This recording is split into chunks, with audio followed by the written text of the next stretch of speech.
얼마 전까지만 해도 인생이 참 벅차고 정신이 없었는데 고비를 넘기고 나니 이제는 다른 사람의 이야기도 귀에 들어오고 제 이야기도 남에게 들려줄 수 있을 것 같습니다. 최근 사연을 듣다 보면 시댁, 특히 시어머니와 사이가 좋지 않았다는 이야기를 참 자주 듣는 것 같아요. 그런데 제가 이상한 건지, 저희 시어머니가 이상한 분인 건지 저와 시어머니는 서로 좋았던 추억밖에 없습니다. 말 그대로 지금은 모두 지나간 추억일 뿐이지만요. 지금으로부터 5년도 더 지난 과거의 이야기입니다. 남편과 신혼생활은 달콤했어요. 저희는 맞선으로 결혼을 하게 되었는데 대기업에 다니고 있는 남편과 중학교에서 아이들을 가르치고 있는 저는 어떻게 보면 참 재미없게 살았던 것 같아요. 직장과 집을 오가며 일만 하며 살다 보니 결혼이 늦어져서 선을 보게 되었습니다. 결혼정보 회사를 통해 만난 저희는 성격이나 배경, 가치관이 너무 많이 닮아 있었고 그래서 그런지 정말 모든 것이 잘 통했어요. 요란하게 연애를 하며 가까워진 건 아니지만 몇 마디 나눠본 적 없었어도 본능적으로 비슷한 사람이라는 생각이 들어 편한 사이가 되었죠. 그래서 얼마 후 바로 결혼까지 갈 수 있었습니다. 비슷한 사람끼리 만났구나 싶었는데 이렇게 보니 둘이 얼굴도 똑 닮았네. 잘 살아라. 내가 바라는 건 그것밖에 없어. 시아버지가 돌아가신 지 얼마 되지 않아서 하게 된 결혼이라서 시어머니는 너무 좋아하면서도 동시에 쓸쓸해 보이기도 했습니다. 그런 어머님이 저는 참 안쓰럽고 자꾸 신경이 쓰였습니다. 한동안 잊고 살았던 저희 엄마 생각이 났거든요. 저희 친정엄마도 저와 같은 교사셨는데 평생을 성실한 교사로 일을 하셨고 오히려 저보다도 반 아이들을 먼저 생각하셨기 때문에 어릴 적에는 많이 외로웠어요. 아빠는 제가 어렸을 때 사고로 돌아가셨다고 하는데 그래서 저는 아빠의 얼굴도 기억을 못하고 사진으로 본 것이 전부입니다. 그런 아빠의 빈자리를 채우기 위해 엄마는 더 강하게 저를 키우셨던 것 같아요. 그래서 학교 끝나면 엄마가 데리러 오거나 엄마와 놀러 다니는 친구들이 항상 부러웠어요. 평생교직에서 제자들을 위해 사셨는데 퇴직 후 이제야 본인 인생을 사시나 싶었더니 몇 년 지나지 않아 암으로 돌아가시는 바람에 결국 저는 엄마의 사랑과 관심을 충분히 받지는 못했어요. 나를 엄마라고 생각해라. 나도 며느리가 아니라 딸이 하나 더 생겼다고 생각할게. 그렇게 사이좋게 잘 살아보자. 정말 다행히도 어머님은 너무나 따뜻한 분이셨고 그런 어머니 밑에서 자란 남편도 늘 흐트러짐 없이 성실한 사람이었어요. 저 역시 차분한 성격에 욕심도 별로 없는 사람이라서 남편과 시댁과 자연스럽게 한 가족이 되어 살 수 있었죠.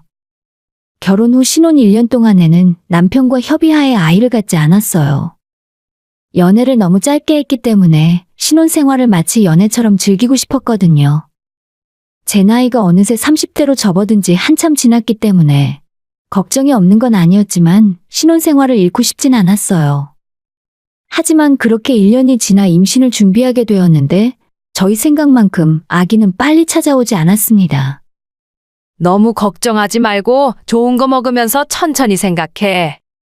내가 뭐 해줄까? 먹고 싶은 거 있니? 저와 남편은 속이 바짝 타들어갔지만 시어머니는 단 한 번도 임신 이야기를 먼저 꺼내시거나 그 문제로 저를 불편하게 만드신 적이 없었어요. 제 친구는 시어머니가 며느리가 나이 많다고 은근히 한 소리 하는 바람에 스트레스를 받았다고 하는데 저는 그런 일도 전혀 없었고요. 덕분에 마음이 불편하진 않았지만 그런 시어머니에게 예쁜 손주를 품에 안겨드리고 싶다는 생각이 더 간절해져만 갔습니다.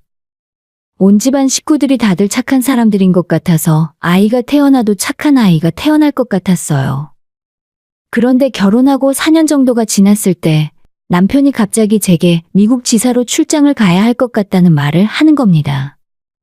미안해. 원래 예전에 한 번 가라고 했었는데 그땐 아버지 돌아가시는 바람에 회사에서 사정 봐줘서 다른 사람 보냈거든. 근데 이번에는 도저히 내가 뺄 수 없을 것 같아. 갑자기 이러는 게 어디 있어.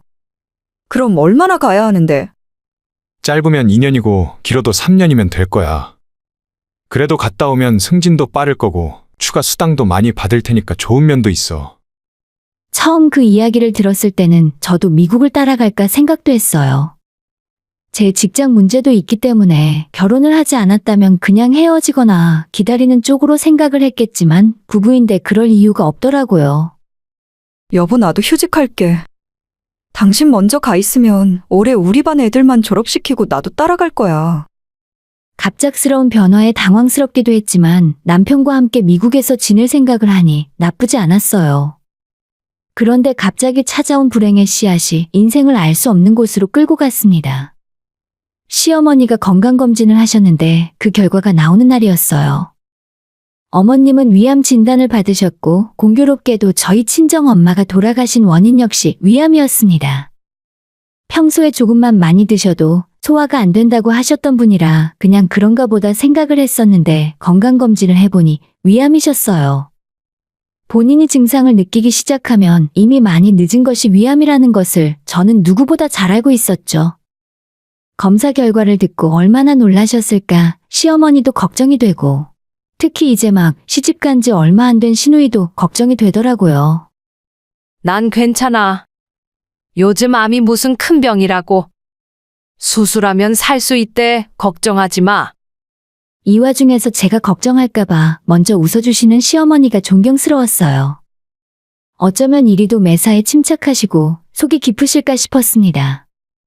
소식을 들은 남편도 퇴근하자마자 시댁으로 달려왔습니다. 엄마, 나 미국 가야 하는데 지금 아프면 어떡해? 내가 그럼 엄마 혼자 놔두고 어떻게 가라고? 물론 남편도 속상했겠지만 이런 소리를 하는 남편이 철이 없어 보였어요.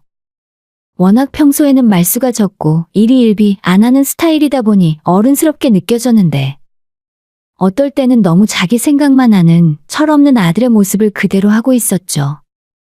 혹시나 어머님이 상처받으실까봐 괜히 제가 다 죄송한 마음이었습니다. 결국 집에 돌아오는 차 안에서도 말 한마디 없던 남편은 집에 오자마자 신우에게 전화를 걸었어요. 너가 엄마 좀 모시고 살아. 엄마가 혼자서 어떻게 병원 다니고 수술하고 다 하시겠냐? 오빠, 진짜 내 상황 몰라서 그래? 나 작년에 결혼해서 지금 시댁 건물에 같이 살고 있잖아. 여기서 엄마까지 눈치 보여서 어떻게 모시고 살아? 신우는 실제로 결혼한 지 얼마 안 된 상황이었고 당시 신혼집 구할 여력이 부족해서 그쪽 시부모가 갖고 있는 다세대 건물에 시댁 바로 아래층에 새들어 살고 있었어요. 그런 신우에게 친정 엄마까지 모시고 살라고 하기엔 너무 무리일 것 같았습니다. 제가 그 집안 사정에 대해 모르면 몰랐지 옆에서 남매가 현실 고민하는 이야기를 듣고 있자니 강 건너 불구경하듯 모르는 척 하긴 힘들었습니다. 집안에 누가 아프면 남은 가족들이 얼마나 많은 희생을 해야 하는지 누구보다 잘 알고 있는 저로서는 이 문제가 쉽게 끝나지도 깔끔하게 마무리될 수도 없다는 걸 예감할 수 있었어요. 그래서 고민 끝에 제가 나서서 뭐라도 해야만 했습니다. 그냥 내가 한국에 남을게. 어차피 이미 휴직계도 냈는데 사유만 바꾸면 되겠지 뭐. 2년 동안 당신이랑 떨어져 지낼 걸 생각하면 자신은 없는데. 그래도 어머님 혼자서 어떻게 다 감당하시겠어. 내가 옆에 있을 테니까 당신은 걱정 말고 잘 다녀와. 평소에 어머님이 제게 잘해주셨고 단 한 번도 갈등이 없었기 때문에 가능한 이야기였죠. 그래도 걱정이 없는 건 아니었지만 저희 엄마가 아프셨을 때도 이모가 도와주셔서 버틸 수 있었거든요. 그걸 생각하면 어머님 혼자 두고 미국 가서 계속 걱정하며 사느니 차라리 내가 남아서 어머님을 돌보는 것이 낫겠다는 생각이 들었습니다. 뭐? 자기가 남겠다고? 말도 안 돼. 자식이 둘이나 있는데 며느리가 고생할 필요 없지. 그냥 동생이 안 된다고 하면 간병인 알아볼게. 남편은 제가 하는 말에 전혀 고마워하지 않았고 괜찮다며 난색을 표하더라고요. 그리고 동생이랑 몇 번 더 대화를 해보더니 간병인 서비스 비용을 알아보고 있었죠. 그 모습을 보며 내가 괜히 나섰나 싶어서 민망했고 남편이 아들이니까 알아서 하겠지 싶은 생각으로 그냥 기다렸습니다. 또 며칠이 지났고 다시 돌아오는 주말에 신우네와 어머님 댁에서 다 같이 모이게 되었어요. 그때도 역시 어머니를 누가 돌볼 것인가 하는 부분에 대해 의견을 나누었는데 남편은 계속 간병인 타령을 하는 겁니다. 사람 쓰는 거 쉽지 않을 거야. 수술하고 항암 치료하시면 매일 누가 옆에서 붙어 있어야 하는데 비용도 만만치 않을걸? 어차피 너는 못 모신다면서? 그럼 다른 방법이라도 있어? 아픈 어머님을 앞에 두고 두 남매는 배려 없이 자기들 처지에서만 이야기를 나누었습니다. 옆에서 듣고 있는 저만 어머님의 눈치를 보게 되더라고요. 평소에 항상 은은한 미소를 띠고 있는 어머님의 얼굴에는 수심이 가득했고 저는 불편해서 견딜 수가 없었어요. 그래서 어머님께 슬쩍 이야기를 꺼냈습니다. 제가 미국 안 가고 어머님 모시고 지내겠다고 했는데 이 사람이 펄쩍 뛰더라고요. 그래도 간병인보다 가족이 더 나을 것 같은데. 너는 또 무슨 소리니? 남편 혼자 미국 보내고 나랑 같이 살겠다고? 아이고, 됐다 됐어. 옛날 같았으면 효녀 났다고 동네에서 칭찬을 했겠지만 요즘은 그런 바보 소리 들어.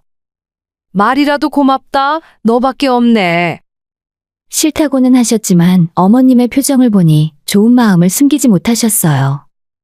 그때 저희 이야기를 옆에서 듣고 신우이가 끼어들었습니다. 언니가 한국에 남겠다고요? 진짜 그 생각을 못했네. 너는 새언니한테 엄마 맡기고 싶냐? 말이 되는 소리를 해야지. 남편의 말에 순간 분위기는 싸해졌고 저는 어찌할 바를 몰랐습니다. 그래서 그냥 제가 결심을 해야 이 문제가 끝날 것 같았어요. 다들 왜 그래요?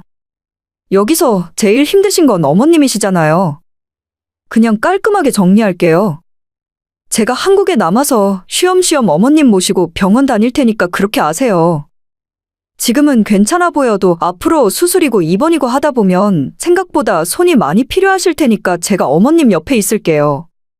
순간 아무도 입을 열지 못했습니다. 사실 누가 보더라도 이게 가장 나은 방법이었거든요. 그전까지는 제 스스로도 고민이었는데 바로 그날 저는 남편과 2년 동안 떨어져 지내며 어머님과 지내기로 마음을 정하게 되었죠. 몇 달 뒤 남편은 혼자 미국으로 떠났습니다. 공항에서 남편과 헤어지는 그 순간은 눈물이 나올 정도로 아쉽더라고요. 매일 전화 통화를 하기로 했지만 서울 부산처럼 KTX를 타면 만날 수 있는 거리도 아니고 2년이라는 시간이 막막하게 느껴졌어요. 미안해. 그리고 정말 고마워. 내가 갔다 와서 당신한테 평생 잘할게. 이런 감정 표현을 말로 잘 못하는 남편인데 웬일로 이런 말을 다 하나 싶었어요. 그때는 정말 제게 고맙긴 고마웠나 봅니다. 남편을 보내고 며칠 후부터 어머님을 모시고 병원에 다니기 시작했고 그때마다 혼자 있는 집에 가기 싫어 어머님 댁에서 하루 이틀 지내게 되었어요. 그러다 보니 점점 우리 집보다 시댁에서 있는 시간이 더 길어졌습니다. 집에 혼자 있으면 밥 해먹는 것도 귀찮고 혼자 TV 보다가 자는 것도 외롭더라고요. 어느새 시어머니와는 허물없는 사이가 되어 마치 친정 드나드는 것처럼 찾아갔어요. 어머님께서는 본인은 투병 때문에 음식을 아무거나 드시지 못하면서도 저 먹으라고 제가 좋아하는 맵고 칼칼한 찌개도 끓여주고 고기 반찬도 많이 해주셨습니다. 포근한 이 집이 진짜 내 집 같았어요. 시어머니의 수술은 다행히 성공적으로 잘 끝났고 저는 입원과 수술을 하는 동안 한시도 빠지지 않고 어머님의 곁을 지켰죠. 같은 병실에 있던 다른 어르신께서 며느리가 아니라 딸인 줄 알았다고 하실 정도로 저희 두 사람의 사이는 돈독했습니다. 그렇게 정신없는 시간을 보내는 사이 문득 남편과 제가 통화한 지 꽤 오랜 시간이 흘렀다는 걸 알게 되었어요. 처음엔 매일 안부 전화를 나누었는데 마지막으로 전화 통화를 한 지가 일주일이 넘은 것 같았습니다. 그래서 오랜만에 남편 목소리도 듣고 싶어서 제가 먼저 전화했습니다. 여보 엄청 바쁜가 봐? 이제 한국 들어오는 날이 얼마 안 남았는데 다시 돌아오는 소감이 어때? 기분? 그냥 그렇지 뭐. 아무튼 당신 고생 많았어. 나중에 한국 가면 보자. 무뚝뚝한 성격인 줄은 알고 있었지만 미국 생활이 1년이 넘어갔을 때부터는 전화 통화를 하면 항상 이런 식으로 무미건조했어요. 그럴 때마다 타지에서 혼자 생활하느라 많이 힘들겠지 하면서 마냥 안쓰럽다는 생각만 들었습니다. 서로의 생사만 확인한다는 기분으로 통화를 하다 보니 별로 할 말도 없더라고요. 남편과 떨어져 지낸 지도 2년이 다 되어 갔으니 씁쓸하지만 어쩔 수 없다 생각했어요. 그렇게 시간은 흘러 남편이 한국에 돌아오는 날이 되었습니다. 아마 내일 인천공항 도착해서 집에 가면 4, 5시쯤 될 것 같아. 공항에 나올 필요 없어. 내가 엄마 집으로 갈게. 공항에서 입국하는 남편을 기다리며 꽃다발이라도 준비할 생각이었는데 나오지 말라는 소리를 들으니 김이 새더라고요. 그래도 남편이 돌아온다니 기분이 좋았고 그 하루의 시간이 정말 느리게 느껴졌습니다. 제게 이야기했던 시간보다 1시간 정도 더 늦게 남편이 어머님 댁에 도착했고 저는 생각지도 못했던 꼴을 보게 되었어요. 아침부터 어머님 댁에서 남편이 오길 같이 기다리고 있었고 초인종 누르는 소리에 제가 달려나가 현관문을 열었습니다. 누구세요? 그렇게 기다리던 반가운 남편은 혼자가 아니었어요. 난생 처음 본 한 명의 여자가 있었고 그리고 그 여자가 안고 있는 너무 작고 어린 아기까지. 남편은 그 두 사람과 함께 문 앞에 서 있었습니다. 불길한 예감이 뇌리를 스쳤고 저와는 눈도 마주치지 않은 채 모르는 여자와 집 안으로 들어가 버리는 남편의 모습을 보니 말문이 막혔어요. 오빠 온다는 소리에 집에 와 있던 신우가 방에서 나왔고 시어머니도 거실에 누워 계시다가 일어나셨어요.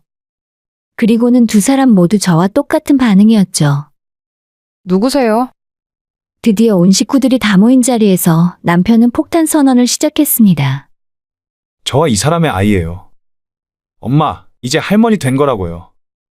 어머님은 남편의 이야기를 듣고 거의 쓰러지다시피 하셨고 신우는 입을 틀어막았죠. 주방에서는 저와 어머님이 정성 들여 준비한 음식들이 싸늘하게 식어가고 있었습니다. 혼자 미국에 갔다가 셋이 되어 돌아온 남편의 사연은 이랬어요. 남편은 미국으로 넘어간 지 얼마 지나지 않아 현지 사무실 근처에 자주 가던 한국 식당 여종업원과 눈이 맞았다고 합니다. 한국 출신이지만 미국에서 20년 넘게 살았던 그녀는 제 남편이 유부남이라는 걸 알면서도 만남을 시작했다고 합니다. 나중에 알게 된 이야기지만 이런 식으로 미국의 주재원으로 나가거나 자식 교육을 위해 아내가 혼자 미국에 나가 있다가 현지인과 바람이 나는 경우가 흔하다더군요. 적당한 불장난에서 끝났어야 하는데 남편의 미국 생활이 1년도 채 되기 전에 두 사람 사이에 아이가 생겨버리고 말았죠. 남편은 자기 아이가 생기자 마음이 돌변했고 그때부터 그 여자와 함께 살기 시작하며 저와는 헤어질 결심을 하게 되었다고 해요. 귀국하기 1년도 전부터 이미 혼자서 이혼을 결심하고 있었던 거죠. 그렇게 됐어. 이 사람이 아이가 생겼다는데 그럼 어떡해? 내가 미안하다. 정말 미안해. 대신 위자료는 섭섭치 않게 많이 챙겨줄게. 이게 무슨 자다가 봉창 두드리는 소리인가 싶었어요. 2년 동안 온 가족을 속이고 상간녀와 혼외자까지 버젓이 집안으로 끌어들인 것도 모자라 대뜸한다는 소리가 위자료라뇨. 이 남자가 머리가 어떻게 됐던지 아니면 저 여자가 꼬리 9개 달린 구미호던지 둘 중에 하나라는 생각밖에는 들지 않았어요. 그런데 저만 그런 게 아니었나 봐요. 기운도 별로 없으신 어머님이 벌떡 자리에서 일어나 소리를 지르셨어요. 미친 자식아! 지금 그걸 말이라고 하니? 일하러 나갔으면 일이나 열심히 할 것이지 여자를 만나? 여기서도 안 하던 짓을 왜 바다 건너가서 하냐고? 너 없는 동안 네 엄마 수발 드느라 고생했던 며느리한테 뭐가 어쩌고 저째? 나가라, 당장 나가. 너 이제 내 아들 아니야? 쟤도 내 손주 아니니까 당장 데리고 나가. 그렇게 남편은 쫓겨났고 며칠 동안 연락조차 되지 않았어요. 이런 일을 겪고도 시댁에 남아있던 저는 제 눈치만 보는 시어머니와 시누이 앞에서 괜찮은 척을 하며 지냈습니다. 집에 돌아가면 혼자 있을 자신이 없어서 그냥 어머님 댁에서 지내고 있었죠. 그런데 그게 마냥 아무 일 없는 것처럼 버틴다고 풀리는 문제가 아니었어요. 며칠 뒤에 남편에게 다시 전화가 왔고 그 통화로 제 마음이 완전히 무너졌습니다. 너 계속 엄마 집에 있을 거면 내가 우리 집에서 좀 지내면 안 될까? 도어락 비밀번호 그대로지? 호텔 생활이 아무래도 불편해서. 아이도 자꾸 울고. 정말 머리를 한 대 얻어맞은 기분이었습니다. 남편은 이미 저에 대한 배려라고는 조금도 남아있지 않은 파렴치한으로 변해 있었어요. 나랑 해보자는 거야? 그 여자랑 우리 집에 들어가서 살림을 차리겠다고? 절대 안 돼. 그 꼴은 내가 못 보니까 헛소리 그만해. 저는 바로 집으로 달려가 현관문 도어락 비밀번호부터 바꿔버렸죠. 그동안 저 몰래 헛짓거리를 하고 다닌 걸로 모자라 내 집에서 살림까지 차리는 건 도저히 참을 수 없었습니다. 사실 저희 그 집은 결혼할 때 어머님이 해주신 집이었어요. 어머니, 그이가 그 여자랑 아이까지 셋이서 어머님이 사주신 그 집에 들어와서 살겠다네요. 저 이제 어쩌면 좋아요? 집까지 뺏기면 못 살아요. 뺏기긴 왜 뺏겨? 절대 열어주지 마라. 내가 이 꼴 보려고 수술하고 살아있나 싶다. 끝내 어머님은 저를 내치지 않으셨고 신우와 함께 제 편을 들어주셨어요. 남편이 어머님에게 계속 전화하며 저한테 집을 뺏어서 달라고 하자 아예 호적에서 파버리겠다고 하셨습니다. 엄마, 진짜 친엄마 맞아요? 애가 있다니까. 얘가 엄마 손자예요. 남편의 어떤 말에도 어머님은 흔들리지 않으셨고 그래서 저도 버틸 수 있었다고 생각했어요. 하지만 시간이 지날수록 남편은 더 집요하고 강력하게 어머님에게는 집을 내놓으라 요구했고 저한테는 이혼을 해달라 말을 해댔습니다. 몇 번을 시댁에 쳐들어와서 행패를 부리더니 나중에는 아무 죄 없는 아이만 놓고 가버리는 등 미친 짓을 일삼았습니다. 미국에서 20년을 살았다던 상간녀 역시 타고난 뻔뻔함을 가졌는지 그런 행동에 전혀 수치심을 느끼지 않았어요. 어찌됐건 저는 어머님께 손주를 안겨드리지 못했고 아기를 바라보는 어머님의 눈빛이 점점 부드럽게 풀려가고 있을 때쯤 저는 두 손 두 발 다 들고 이 집에서 나가야 할 때라는 걸 직감했습니다. 어머니, 이제 그만 이혼 소송하려고요. 더 이상 어머님한테 신세 질 수도 없고 당분간 집에 가 있을게요. 무슨 일 있으면 꼭 전화하시고요. 결국 저는 얼마 버티지 못하고 남편과 이혼했습니다. 가정 파탄의 책임을 물어 상간녀와 남편에게 위자료를 5천만 원 받았지만 그 돈은 전부 남편 주머니에서 나온 돈이었죠. 상가는 별개의 이야기였고 남편에게 이혼 소송을 진행하려다가 어머님의 중재로 그냥 협의 이혼으로 마무리 지었어요.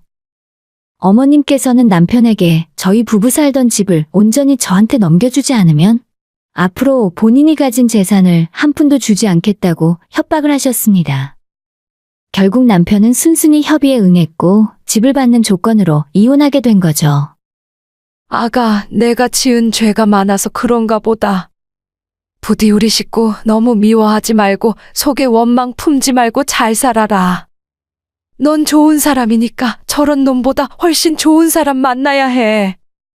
남편이 상간녀를 데리고 집에 들어와도 이혼하자고 저를 협박해도 꿈쩍도 하지 않았는데 시어머니의 진심 어린 눈물에 저 역시 무너져 내리고 말았어요. 남편 복은 없었지만 시어머니 복은 있었으니 그걸로 손해보는 결혼은 아니었다고 생각하며 다시 일상으로 돌아왔습니다. 혹시라도 남편에게 오해를 받을까봐 어머님께 직접 연락은 못하고 간간히 시누이와 몰래 소식을 주고받는 걸 제외하고는 제 삶은 크게 달라지지 않았어요. 복직해서 교사 생활도 열심히 하고 시간을 내서 운동도 하면서 오히려 예전보다 더 건강하게 지냈습니다. 그러던 어느 날 시누이로부터 한 통의 전화를 받게 되었어요. 언니, 늦은 시간에 전화해서 미안해요. 엄마가 이제 가시려나 봐요. 근데 어제부터 언니를 너무 찾으셔서 언니한테 할 이야기가 있으시대요. 혹시 괜찮으면 지금 병원으로 와줄 수 있어요? 남편의 귀국과 저희의 이혼 후에 마음고생이 심하셨는지 어머님의 병세는 회복세에서 급격하게 악화가 되었고 암도 다시 재발하셨습니다. 재수술을 했는데 경과가 별로 좋지 않다는 이야기는 신우를 통해 전해 들었어요. 한번 찾아뵙고 싶었지만 이러지도 저러지도 못하고 있었는데 신우이의 전화를 받고 병원에 달려갔더니 어머님 상태가 정말 안 좋아 보였죠. 생기가 사라진 눈으로 저를 바라보시더니 눈물만 계속 흘리셨어요. 내가 너한테 미안해서 눈을 못 감는다. 미안하다. 내가 정말 미안해. 너한테 남길 말이 있어서 불렀어. 오랜만에 뵌 어머님은 임종을 앞두고 제게 어머님이 가지고 있는 땅의 상당 부분을 주시는 유언장을 작성하셨어요. 제게 주셨던 아파트 가격이 7억 정도였는데 그 2배가 넘는 재산이었죠. 그러고 보니 예전에 결혼할 때부터 남편이 땅 이야기를 했던 기억이 났습니다. 어머님이 나중에 돌아가시고 나면 그 땅을 팔고 우리 둘 다 빠르게 은퇴해서 놀고 먹으며 살고 싶다 했었거든요. 갑자기 그런 재산을 제게 남겨주신다니 한사코 거부했지만 2번 말할 기운도 없다면서 시누이를 앞에 두고 재산을 제게 주기로 한 유언장까지 미리 작성을 해두셨습니다. 어머님은 진심으로 저를 딸처럼 여기고 사랑하셨던 것 같아요. 그리고 어머님은 2주를 못 버티고 돌아가셨습니다. 장례식장에 내가 가도 되는지 정말 고민이 많았었는데 어머님께 그런 은혜를 받고도 가지 않는 건 사람의 도리가 아닌 것 같았어요. 염치를 무릅쓰고 장례식장으로 향했는데 역시나 남편은 저를 보자마자 눈을 치켜뜨며 화를 냈습니다. 너 일부러 그런 거지. 고의적으로 우리 엄마한테 접근해서 살살 꼬드긴 거잖아. 무슨 자격으로 너가 우리 엄마 재산을 가져가? 남편의 격앙된 목소리는 제가 어머님께 마지막 인사를 하는 내내 이어졌고 사실 왜 이렇게까지 화를 내는지 알 것 같았어요. 어머님이 남편에게 남겨준 재산은 2할 정도에 불과했고 신우와 제가 나머지 8할을 거의 절반씩 나눠 가진 셈이었습니다. 남편이 뭐라고 하던 말던 일절 대꾸도 안 하고 묵묵히 조의를 표한 뒤에 자리를 떴어요. 분이 풀리지 않았는지 남편은 장례식장 주차장까지 저를 따라 내려왔고 남편 뒤엔 상간녀까지 따라와서 자기들 돈을 내놓으라 하는 겁니다. 어머님 돌아가시기 전까지 전혀 금전적으로 도움을 받지 못했기 때문에 그런 건지 상간녀의 행색은 예전보다 훨씬 안 좋아져 있었어요. 좋은 직장 다니고 돈 걱정 없어 보이는 남편 하나 믿고 한국까지 왔는데 멀쩡한 집도 못 구하고 그러고 살고 있으니 어쩔 수 없었겠죠. 남편은 어머님께 물려받은 유산으로 겨우겨우 25평 아파트 전세를 구할 수 있었는데 만약에 아이라도 없었으면 어머님이 그 재산이라도 물려주셨을까 싶기도 하네요. 어머님이 돌아가시고 나서 혹시라도 남편이 그 집에 찾아올까 싶어 살던 집은 전세를 주고 이사를 갔어요. 물려주신 부동산도 전부 처분해 현금화해서 주식과 연금 상품에 넣어두었어요. 혹시라도 그냥 가지고 있으면 남편이 호시탐탐 침을 흘리며 노릴 것 같았습니다. 그리고 지금 저는 결혼을 전제로 같은 교사인 남자와 6개월째 연애를 하는 중이고 올 가을쯤 결혼을 생각하고 있습니다. 여전히 신우를 통해 전 남편 소식도 한 번씩 듣고 있어요. 최근에도 신우를 찾아가 자기 몫의 재산을 더 달라며 난동을 피웠다 하더라고요. 평생 행복하지 못하고 남을 원망만 하고 사는 것 같아 참 그 인간도 불쌍하다 싶었죠. 저는 결혼 생활 내내 남편과 행복했던 기억은 정말 별로 없지만 어머님 덕분에 그 시간을 후회하지는 않아요. 앞으로는 어머님이 바라신 대로 좋은 사람 만나서 재혼하고 행복하게 살고 싶습니다. 오늘의 사연은 여기까지입니다. 구독과 좋아요, 알림 설정은 많은 힘이 됩니다. 다들 행복하시고 좋은 하루 되세요.